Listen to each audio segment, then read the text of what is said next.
ሄርሜላ ተዋረደች ማለት ነው። በዛሬ ቪዲዮ ላይ ለምን ተዋረደች የሚለውን የምነግራችሁ ይሆናል። እንግዲህ እንደሚታወቀው አብርሽ ወደ ቡታጀራ ሄዶ ነበር። ለካስ እሷ ሌላ ሴራ አስባ ነበር ከሱ ጋር ለመጋባት ማለት ነው። በዛው እሷ ከአብርሽ ጋር ተጋብተው አስፈርማው እንግዲህ ወደ አዲስ አበባ ልመጣ ነበር። ነገር ግን አብርሽ ወደ ቡታጀራ ሲሄድ ማለት ነው ትንሽ ተሽሎን ነበር። ከዚያ በኋላ እሱ ሐሳቡን ቀይሮ ከሩትዬ ጋር ተመልሷል ማለት ነው። እንኳን ደስ አላችሁ፣ እንኳን ደስ አለን። አብርሽ እንግዲህ ከሩትዬ ጋር ከንግስቷ ጋር ከቆንጅዬዋ ጋር በጣም ደስ የሚል ነገር ነው እንግዲህ ዛሬ ይዤላችሁ የቀረብኩት።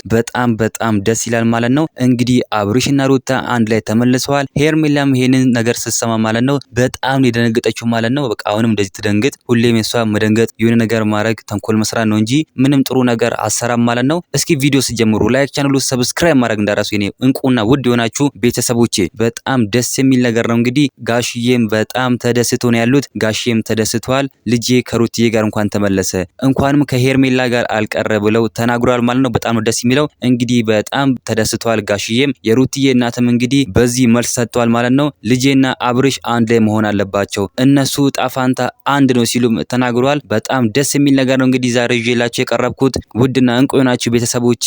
አብርሽ እንግዲህ እንኳን ወደ ሩታ ተመለሰ ያላችሁ ኮሜንት ላይ መጻፍ እንዳረሱ፣ ቪዲዮ ላይክ ቻናሉ ሰብስክራይብ ማድረግ እንዳረሱ። በሌላ ቪዲዮ እስከምንገናኝ በያላችሁበት የዓለም ዳርቻ ሰላማችሁ ብዝት ይበልልኝ። ደህና ሆኑልኝ።